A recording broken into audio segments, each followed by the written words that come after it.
Elhamdülillahi Rabbil alemin ve salatu ve selamu ala men la nebiyye ba'dahu amma ba'd. Selamu aleyküm ve rahmetullahi ve berekatuhu. Deməli, namazın təzimi kitabının davamıdır Allah Azze ve Celle'nin izniyle. Mövzu nədir?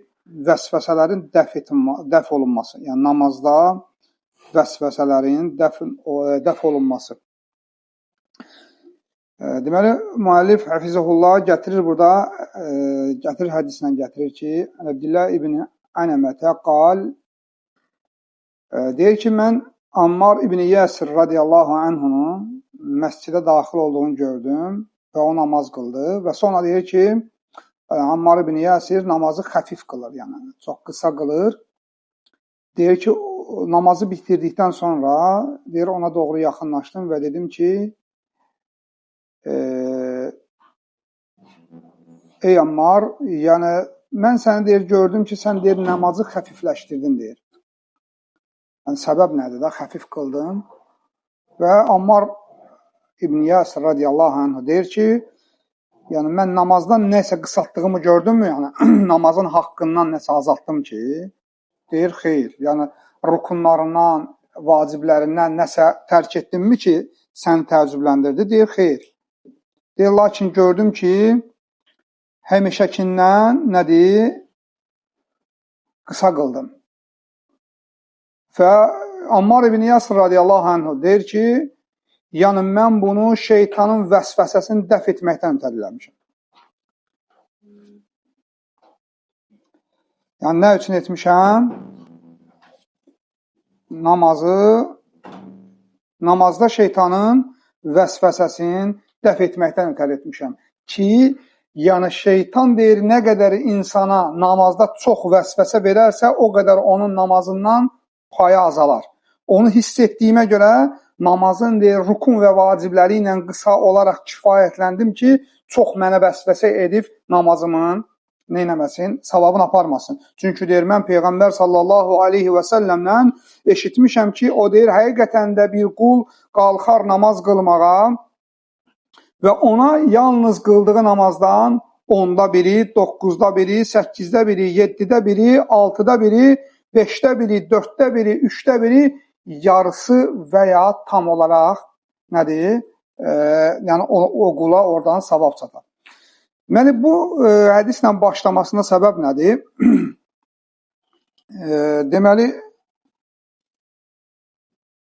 burada sahabənin feilini gətirir ki, sahabə yəni vəsvəsənin ona üz verdiyi vaxtı, yəni namazda necə yəni fəqihliyini bildirir. Yəni baxırsan, bəzən görürsən ki, kimsə yəni bu hallardan çıxma hər adama müvəffəq olmur. Deməli, baxın, ümumiyyətlə nə qədər ki namazda vəsvəsə azalır, o qədər namazda insanın kamilliyi artır. Yəni, ümumi olaraq bir dənə qaydanı yadınıza salın, mən xatırlatma edeyim. Bax, Allah Azze ve Celle nə deyir? Deyir ki, kim namaz qılın, həqiqətən də namaz insanı çirkin və pis əməllərdən çəkindirir. Bu hansı namazdan gedir? Hansı namazdır insanı çirkin və pis əməllərdən çəkindirən? Kamil namaz. Bax, o vəddlər hansılar ki, ibadətlər üzərində tərtib olunur, misal üçün, səhər-axşam zikirləri. Kim bunu edərsə, ona şeytan toxunmaz. Kim bu şəhərə daxil olanda filan zikri edərsə, ona heç bir məxluqat pis deyə bilməz. Bu zikirlər nəyin üzərində tərtib olunur?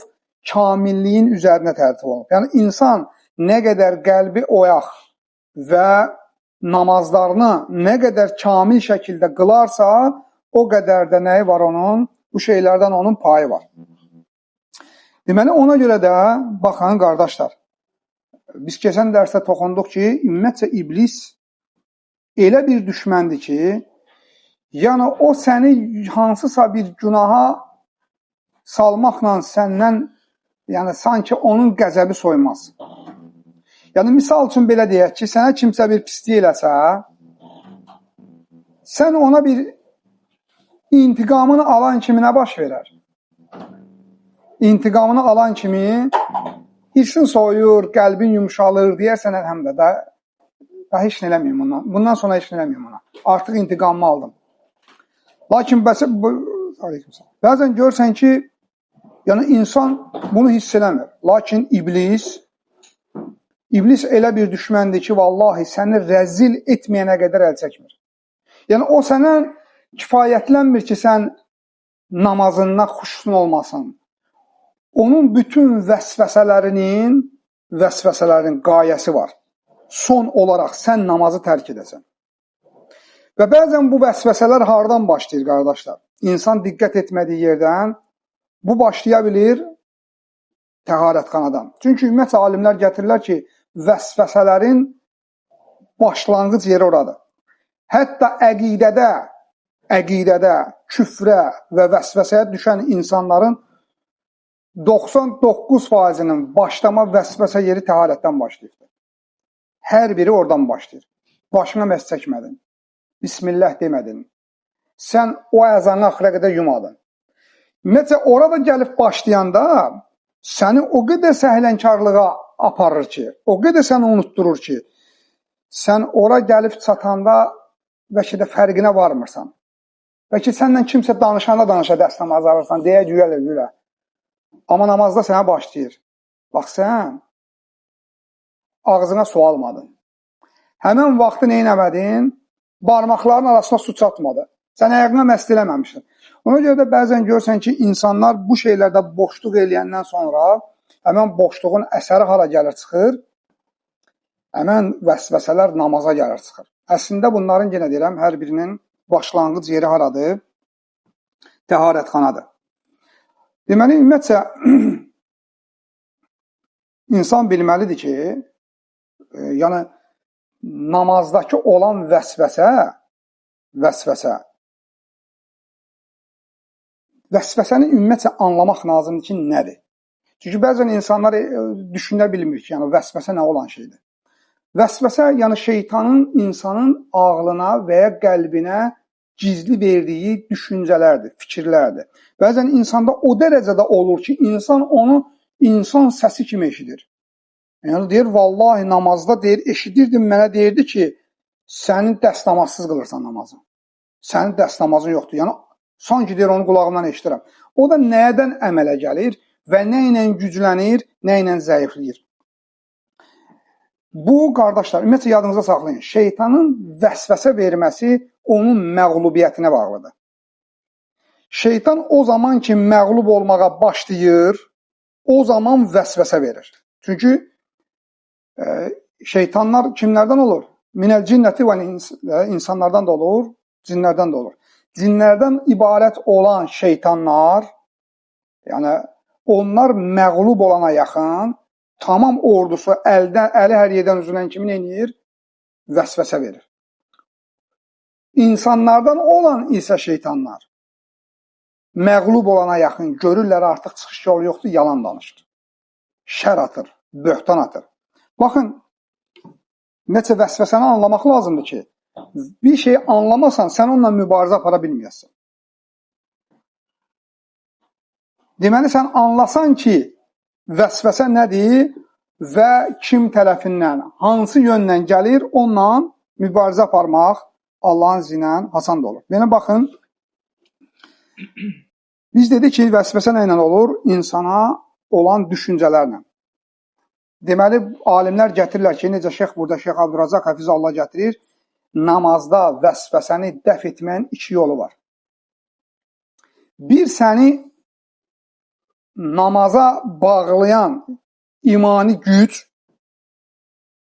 İki, orada olan düşüncələri dəf etmək üçün səndə ikinci olan bir güc.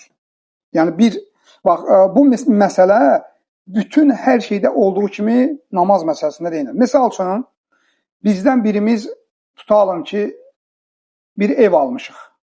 Ev almaq üçün, yəni evi köçmək üçün gəlmirsən ki, ev töküntüdür, tozun torpağın içindədir, san gəzir, nə bilim, zirzibildir. Neyniyəsən? Deyəsən ki, gətirin veşləri bura yığaq, sonra neyniyərik? Təmizləyərik. Elə kimsə eləyər ona.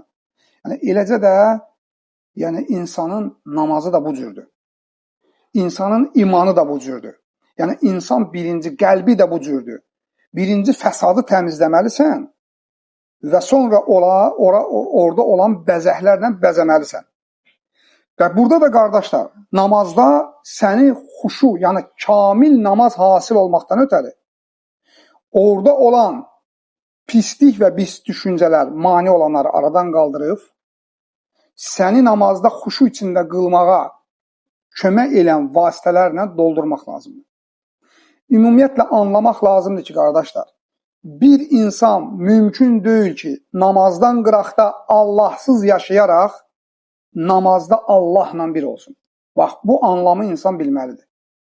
Əgər sən namazını kamil şəkildə Allaha xuşu ilə namaz qılmaq istəyirsənsə, bilginən ki, mütləq olaraq sənin namazdan qıraqda Allahla bağın güclü olmalıdır.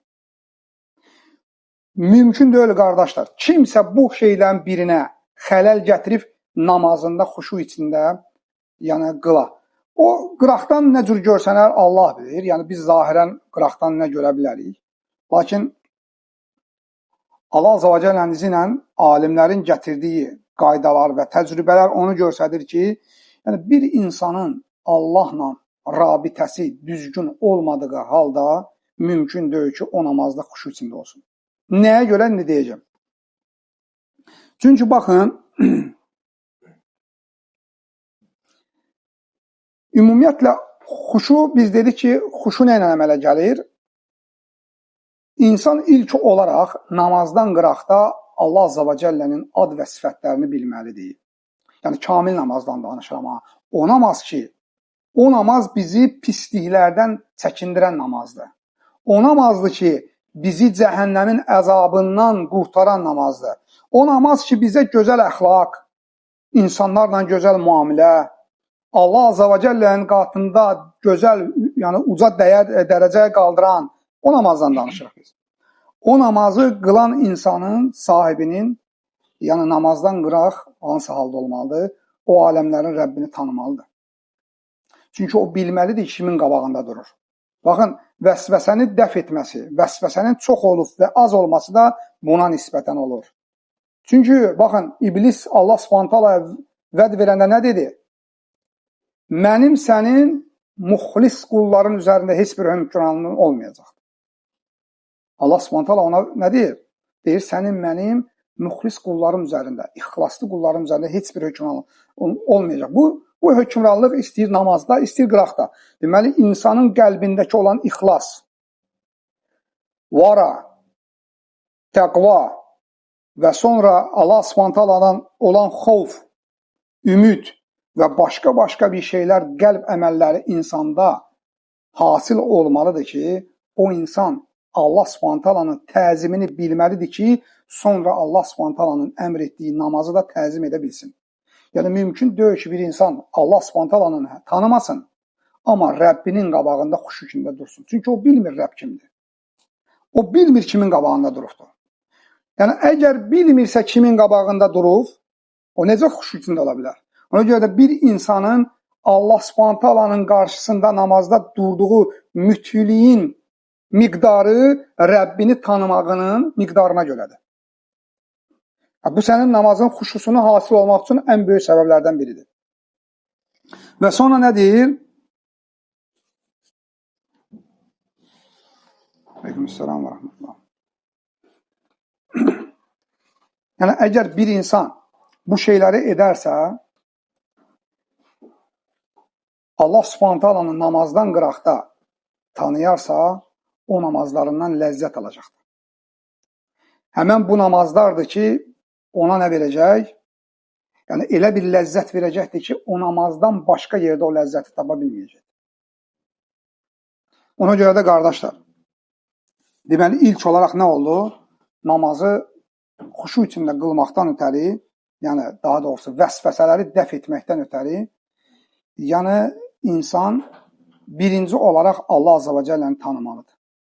Yəni, qıraqda, namazdan qıraqda Allahla olan rabitəsini düzəltməlidir. İkinci hissə nədir? İkinci, insan ona mane olan düşüncələri aradan qaldırmalıdır. Ona görə də Şeyx Süleyman Ruheyl gətirir ki, deməli, insanın halına görə onun vəsvəsələri dəyişilir. Bəzən görürsən ki, insan var, deməli, ibadət əhlidir, abiddir. Bax, deyirəm, qıraqda Allahla yaxşı münasibəti var, Rəbbini tanıyır. Bəyəm ondan şeytan əl çəkəcək? Qutardı ondan da? Yox. Deməli, ona da namazda gəlib özünə xas olan düşüncələr atır. Misal üçün, ev ustasına evlə bağlı olan, elm tələbəsinə elmlə bağlı olan. Görürsən, hər hansı bir məsələni unutduğu halda namazda onu xatırladır. Niyə görə? Çünki namazda şeytan deyir ki, heç nə olmaz. Hətta bu elmi məsələ olsa belə, bunun yadına namazda onu salım, amma namazın deyir, əfsəllik fəzilətindən bunu məhrum edeyim. Baxırsan ki, itmirsən, bəlkə o müsəlmanların arasında davaya səbəb olan bir məsələdir. Kim götürər bunu görəsən? Düşünürsən, girirsən namaza, namazdan yadına düşür ki, filan yerə qoymuşsan. Tapdı. Böyük bir fitnənin qabağını aldı əslində, hə? Amma ondan da böyük fitnəyə səni saldı. Yəni, namazın getdi. Çünki bir insanın namazından qalan savabı nə qədərdir ona? Düşündüyü qədər. Nə qədər anlayıbdır namazdan? Xuşusu nə qədər var? Bax, o qədər də nəsibi var. Kimin yəni xuşusunu yoxdursa, deməli onun namazından savabı da yoxdur. Bu qaydadır. Hətta bəzi alimlər ixtilaf ediblər. Namazı qaytarsınmı, qaytarmasınmı? Yəni xuşu namazın illəyə qaytarıblar da. Deyirlər ki, yəni namaz nə üçün əmr olunubdur? Namaz əmr olunubdur ki, Allah Subhanahu namazda zikr edəsən, Allahı xatırlayasan. Yəni, bu adam girdi, biz zərrə qədər xuşusuz qıldı, tamamladı. Deməli, nə oldu? Namazdan lazım olan, hasil olmalı olan, yəni nə üçün əmr olunubdursa, o illə nədir? Yoxdur ortalıqda, qalxdı. Deməli, hökm də qalxdı. Yoxdur bunun namazı, təzdən qayıtsın. Amma doğru rəy budur ki, yəni nədir? Namazı qayıtmır, amma lakin savabı qalmır onun üçün. Namazdan çünki anladığı heç bir şey olmur. Ona görə də namazda insan deməli vəsvəsəni dəf etmək üçün nə etməlidir? Mani olan düşüncələri aradan qaldırmalıdır. Yaxşı, bunu nə ilə qaldırmalıdır aradan? Bunu da deməli nə ilə aradan qaldırmalıdır? Ən asan yol, qardaşlar, namazda zikr olunan sözləri və oxuduğu Quran ayələrini və namazda olan ərkanların sözlərini anlayaraq onu deməsində.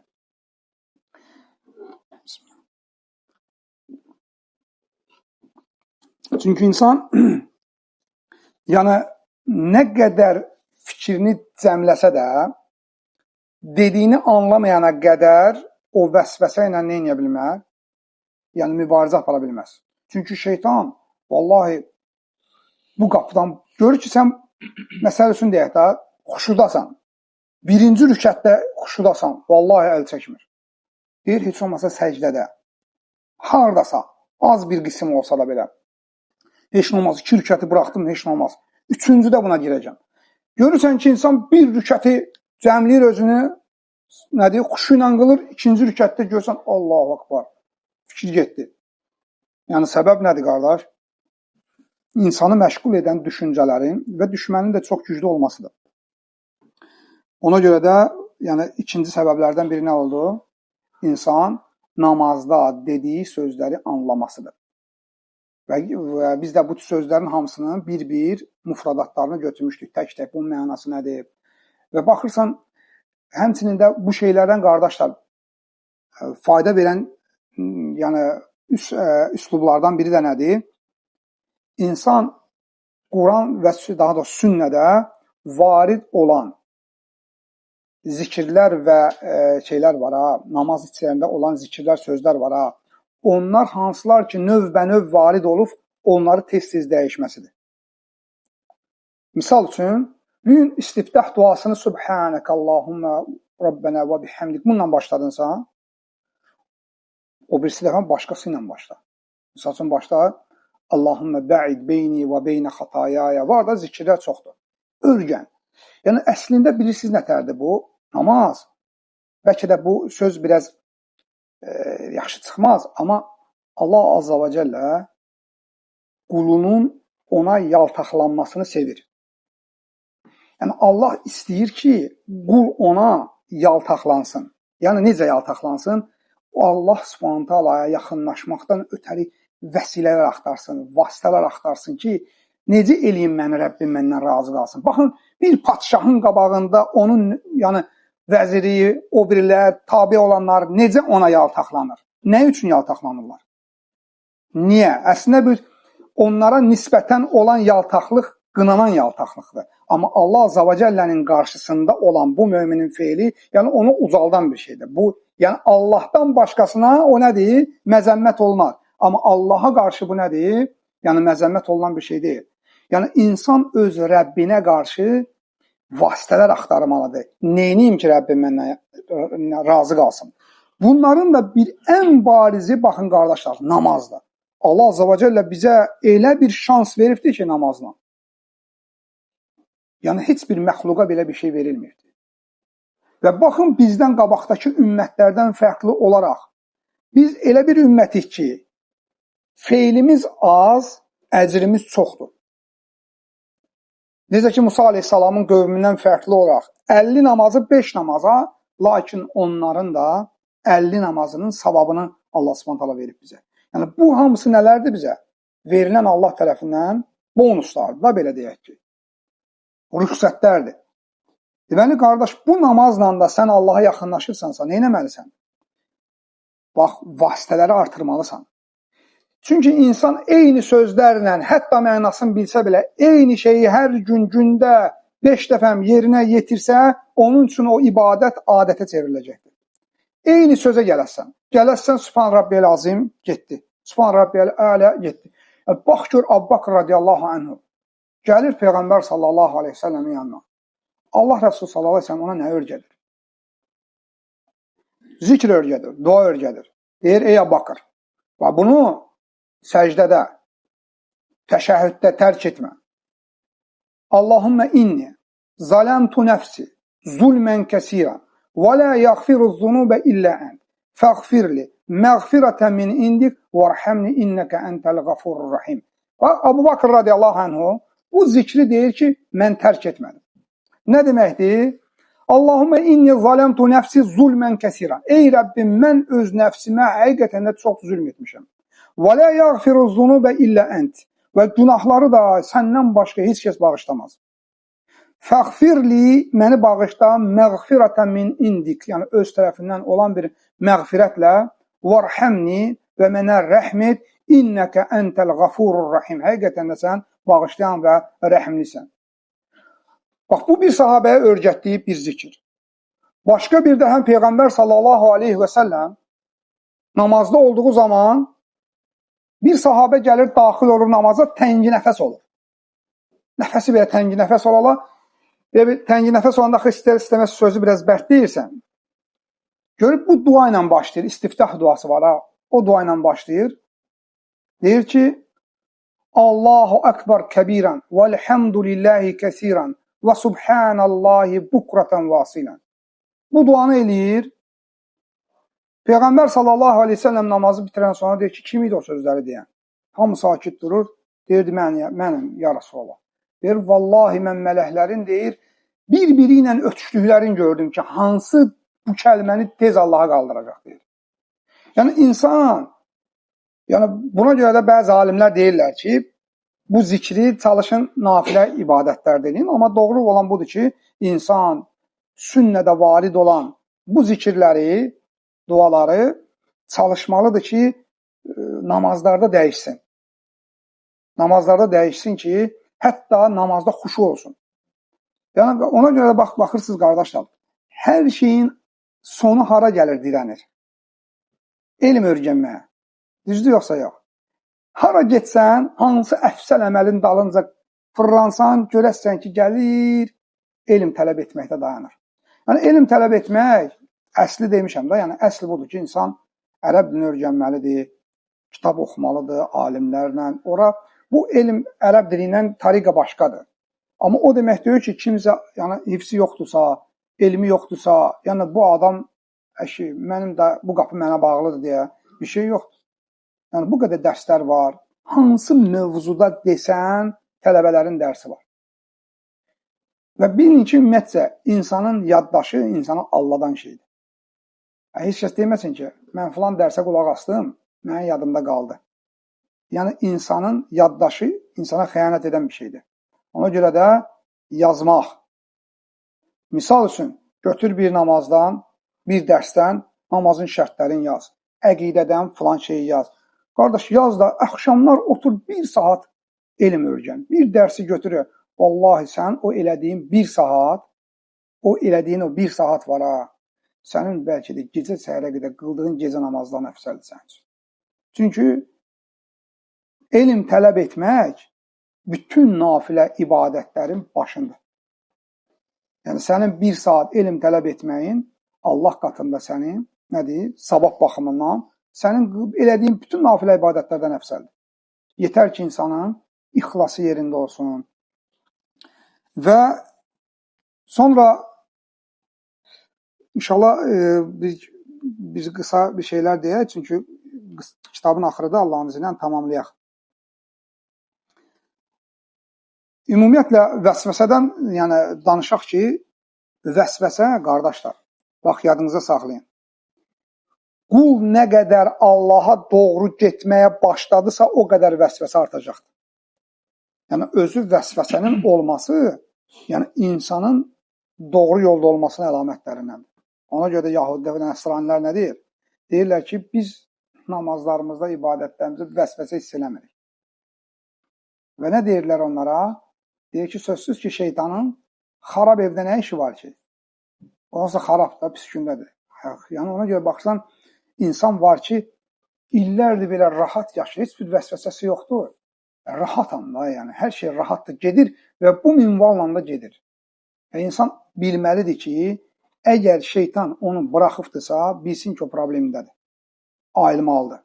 Hardasa qüsuru var. Hardasa şeytanın razı salacaq və Rəhmanı qəzəbləndirəcək nəyi var? Əməli var. Və bəzən də o rahatlıq ona istidrac ola bilir. Allah Azze və Cəllə onu buraxır ki, qəfildən yaxalansın. İnsan ola bilər hansısa bir günah üzərində israr edir. Ona görə nə etmək lazım, qardaşlar? İnsan bilməlidir ki, şeytan insandan əl çəkəsi şey deyil. Yəni ona namazda olan vəsvəsə əslində nə üçündür? Onu ümumiyyətlə namazdan bezdirməkdən ötərdir. Ki, sən namazı tərk edəsən. Və insan bilməlidir ki, yəni tək namazda deyil. Nə zaman Allah Subhanahu doğru qul qalxıb əməl etmək istədiyi zaman nə baş verir? Şeytan o qədər də onu qarşısına almağa çalışır. Ona görə də deyirlər ki, necə ki yol kəsənlər var, quldurlar. Bax, quldurun işi nədir? Sənin yolunu kəssin, soysun, sənin mənzil başına gəlib çatmağa qoymur da, düzdürmü? Şeytanın da misli deyir odur. Yəni şeytanın məqsədi səni Allah Subhanahu gedən yolun qarşısına almaqdır. Hansı yolla olur olsun fərqi yoxdur. Yəni ona fərqi yoxdur. Ya sən təkvirçi olasan, ya sən gedib alkaş olasan. Fərqi yoxdur. Nəticə etibarıyla namaz qılmayasansa, o istədiyini elədi. Yaxud da yəni sən namaz qılıb səni vəsvəsə ilə namazdan bezdirəcək, ya namaz qılmamışdan qabaq səni vəsvəsə eləyib namaza qoymayacaq, eyni şeydir onun üçün. Onun məqsədi eynidir. Səni namazdan da sonra qutarıb, yox, ta səni əsfəl-i səfilində görməyənə qədər əl çəkməyəcək. Yəni bu döyüş bitən şey deyil. Bu döyüş nə ilə bitəcək? Ya sənin cənnətə girməyi ilə, ya da sənin cəhənnəmə girməyi ilə. Bu şey ilə bitəcəkdir. Bunda da mütləq olaraq qardaşlar Allah Subhanahu rəhməti lazımdır. Yəni Allahın qula müvəffəqiyyəti lazımdır. Yəni Allahdan yardım qula gəlməyənə qədər insanın ona gücü və taqəti çatası bir şey deyil. Çünki bizim onun bütün hilələrini öyrənməyə, hansı hilələrə o sahibdir deyə, yəni vallahi elmimiz çatmaz. Çox elmlidir. O elmliləri aşırdıqdır. O nə qədər alimlər azdırıbdır. O nə qədər abidlər azdırıbdır. Lakin çıxış yolu hardadır? Aləmlərin Rəbbindən. Allah Azze və Cəllə sənə əgər haqqı göstərsə, rəhm edib səni ondan qorusa, bil ki, Allah Subhanahu sənə heç kim eşləyə bilməz. İblis nə qədər güclü olsa da belə. Və ona görə də insan çalışmalıdır ki, neynəsin? Yəni Allah Subhanahu taala ilə səmimiyyətini daim qorusun. Ki namazda da Allah Subhanahu taala əcrləri verən odur da. Ki Allah Subhanahu taala ona namazda da müvəffəq etsin.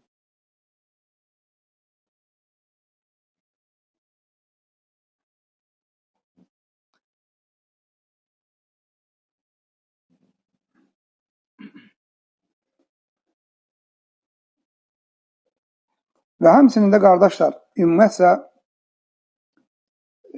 sonraki mövzu gəlir burada ki, yəni xülasə olaraq vəsvəsə məsələsi inşallah ki, yəqin ki, aydın oldu da. Yəni namazda olan vəsvəsənin dəfi xülasəsi budur ki, insan namazdan qıraqda da aləmləri Rəbbi ilə olan bağını qorumalıdır ki, namaza daxil olanda Allahsız olaraq girməsin. Yəni belə pis məna verməsin. Yəni Rəbbindən xali olaraq düşüncələri Allahdan xali olaraq daxil olmasın namaza. Və həmçinin də orada olan düşüncələr istəyir dünyəvi olsun, istəyir şəri olsun, onlarla mübarizə aparmalıdır. Gəldi dəf etməlidir. Gəlməməyi mümkün deyil, gələcəkdir. Oradan gəlməyəcək buradan. Gələcək sənə deyəcək ki, sən riyakarsan. Görəcək ki, sən dünya məsələlərdən xalisən, girmisən, gəlib deyəcək riyakarsan. Görsən sən, bax, sən səsini Quran oxuyanda belə elədin. Bax, belə sən namazda özünü görsətdin. Sən busan, sən busan. O vəsvəsələrlə səni yorur ki, sən namazdan bezikəsən. Necə ki, bir gün şeyx zikr edir ki, Şeyx Xamis deyir ki, bir adam var idi. Baxırdım dəstəmazxanada namaza gəlirdi. Elə bir qüsl alıbdı, suyun içində. Və bu o qədər vəsvəsənin içində idi. O qədər vəsvəsənin içində idi. Yəni şeytan onu qoymurdu ibadətləmə. Bir gün deyir, nəsiləm nəsiyyət elədik, belə eləmə, tərk et o düşüncələri. Bir günlərin bir günündə yəni, gördü və bu qəşəng paltarda zatda qəşəng səliqəli gəzir deyir. Bunu gördüm, nə tərsən, nə var, nə yox. Bəs sən nə oldu o vaxt belə bir xəstəlikdən əziyyət çəkir? Deyir, elhamdülillah, indi yaxşıyam, namazda da qılmıram, da canım qutardı deyir o şeylərdən də, namaz da yoxdur. Yəni, niyə bıraxdı? Şeytan onu həmən anda bıraxıbdı. Niyə? Çünki məqsədinə çatdı. Niyə vəsvəsə verirdi ki ona? Elə namazdan çıxartmaqdan ötəri. Ona görə insan o düşüncələrini qorumalıdır. Bilsin ki, hər bir vəsvəsənin dalında böyük bir plan durur. İblisin və bu planlardan da qurtulmaqdan ötəri Allah Subhanahu rəhmətindən başqa bir şey fayda verməz insana. Və ümumiyyətlə qardaşlar, namazın sonu kitabın sonunu biraz tamamlayaq. Ümumiyyətlə bilmək lazımdır ki, Allah Subhanahu bu namaz üçün, yəni bizim üçün çox bol-bol bağışlanmalar əta edibdir. Bu namaz elə bir ibadətdir ki, Allah Azza və Cəllə bunun üzərində bizə böyük bir məğfirət, böyük bir rəhmət əta edibdir. Çünki baxın, nə qədər elə hədislər var. Peyğəmbər sallallahu əleyhi və səlləm deyir ki, sizdən birinizin evinin qabağında bir çay axarsa, o orada 5 dəfə gündə yuyunarsa, ondan deyir yəni kir qalarmı onda? Deyirlər, yox, deyir, namaz da eləcədir. Yəni insan gündə 5 dəfə gəlir, nə edir? Allah Azza və Cəllənin qarşısında gəlir, sanki o çayda çimir, təmizlənir, çıxır. Namaz bizim üçün, yəni bu boyda günahlarımızın içində, qardaşlar, əlimizi hara atırıq? Hər şey bizə Allahı unutturur. Evdən çölə çıxırsan, hər şey sənə Allahı unutturur. Əlinə telefonu götürürsən, mübah şeyə girib baxırsan, orada da belə Allahı Subhanahu sənə unutturan haramlar hər yer doludur. Müşriklər, kafirlər, yahudilər, nəsranilər mallarını gecə-gündüz Allahın dinini vurmaqdan ötəri xərcləyirlər, qardaşlar. Baxırsınız, yəni, baxın bu elə-belə bir şeylər. Mən bunu deyəcəm. Ola bilər bunu bəlkə də eşitmisiniz, bəlkə də eşitməmisiniz. Yadınıza gəlir bir vaxtlar qardaşların birliyi var idi. Necə birlik? Saqqallı və isballı görəndə bilirdin ki, qardaşım gəlir, əxi gəlir. Durum ona qocadırsa yer verim, malından. Mən vallahi özümün başıma gələn bir şeydən danışım. Metronun qabağında bir dəfə işdən çıxmışdım, ürəyim ləpə istədi belə. Baxdım görəm orada satırlar belə. Gəldim, dedim neçədir o? Pulu, qiymətini dedi. Əlimi atdım cibimə pulu verməyə çıxardığında gördüm ki, başımın üstündən qardaş pulu verdi, dedi əxizan. İkramdır. Nədən gördü, nədən tanımışdı ki məni? Saqqalımdan, isbalımdan. Düzdür qardaşlar. Yəni qardaş qardaşı saqqalından, isbalından tanıyırdı. Yahudilər neynədilər bilirsiniz? Mod çıxartdılar. saqqalı uzadıb balağı qısaltmaq modu. Və sonra eynə bizim kimi fuhuş işləri aşkarda görən insanlar buraxdılar mod altında. Sigaret damağında, nakolka burada, saqqal və balaq qısa. Bu ilin modu budur. Vaxtilə oğlanlarını Vahabilərdən olma deyə tənqid edən valideynlər moddur deyənə oğul problem yoxdur, bu il moddur, get saxla deyə rahatdılar. Görürsən, nə baş verdi ortada? Ortada bir baş verdi, insanlar saqqallı görəndə əvvəl bir-birindən görüşməyə cəhdini baxır. Görəsən, bu qardaşdır, qardaş deyil. Aysa. Aydın oldu? Bu düşüncələr, bu düşüncə müharibəsidir. Bunlar elə belə şeylər deyil ha. Baş verənlər elə belə şey deyil. Məscidin yanında muzikalni sentr qururlar. Kafe açır. Polnu xodla. Elə belədir o. Elə belə deyil. Bunlar hamısı Allah Subhanahu dinini vurmaqdan ötəridir. Müsəlmanları zəiflətdirməkdən ötəridir. Yahudilərin məktəbləri var. Sizin oxumadığınız kitabları bəzi bizim elm tələbələrimizin də hələm gedib oxuya bilmədiklərini onlar orada oxuyub dərsin keçirlər. Onlar bilirlər insanın imanı nə ilə artır, nə ilə azalır.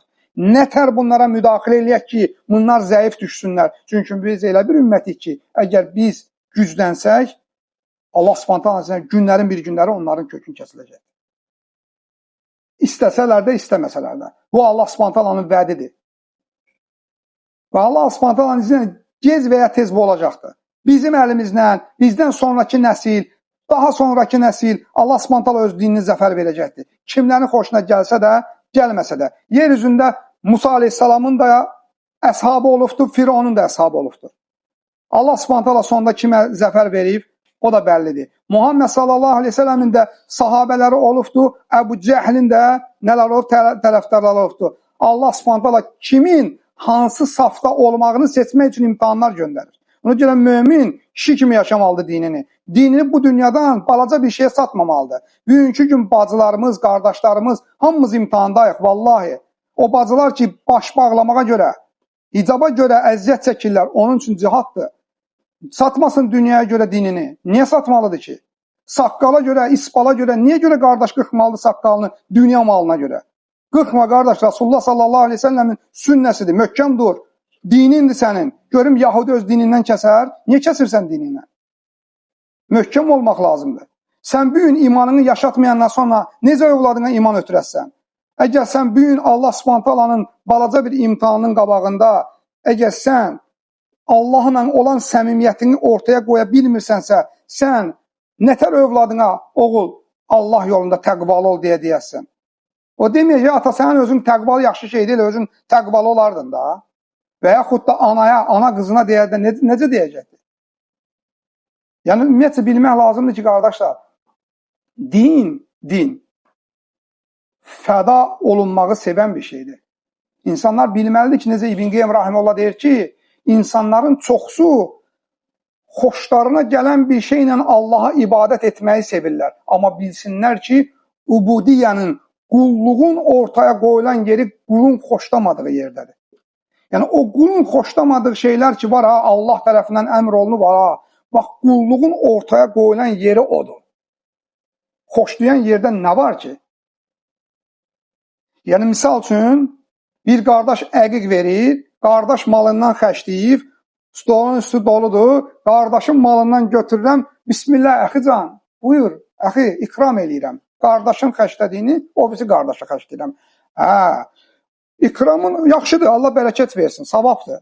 Amma yeməyin qıt olan vaxtı, bir tikə çörəyin var, o sənin balana da çatmalıdır, qardaşın da balasına çatmalıdır. Bax, balanın boğazından kəsib, qardaşının balasının boğazına keçmək, bu hər adamın işi deyil. Burada həqiqi iman lazımdır. Bunun da üzərində ən böyük savablar təsir olur. Yəni, başa düşdünüz nə demək istəyirəm? Yəni, Allah Azza və Cəllə imtihanı elə belə göndərmir. Allah Subhanahu nə üçün göndərir? Sadiqlə yalancını ortaya çıxartmaqdan göndərir. Belə hamımızı yaxşı tanıyır onsuz Allah Subhanahu. Yəni, kimin sadiq olub Rəbbi ilə, kimin yalancı olmağına, münafiqlə müminin ortaya çıxması üçün. Ona görə Allah Azza və Cəllədən istəyək ki, Rəbbim bizi sabit etsin. Amin. Dinində möhkəm etsin. Allah Azza və Cəllə bizi eşidib faydalanlardan etsin. Amin. Allah Azza və Cəllə bizi əfv etsin. Bu gözəl məclis vasitəsilə Allah Azza və Cəllə bizim dərəcəmizi artırsın. Rəbbim üzərimizdə əziyyəti olan müəllimlərimiz var. O qardaşlar ki, vallahi tanınmır, görünmür. Onlar saatlarını xərcləyib Allah Subhanahu sizə bərəkət versin. Üzərimdə saatlarını xərcləyib mənə elm öyrədən müəllimlərim var. Allah Azza və Cəllə hamısına bərəkət versin. Əfv etsin valideynlərini, özlərini. Allah Azza və Cəllə onları ümmətin alimlərindən etsin.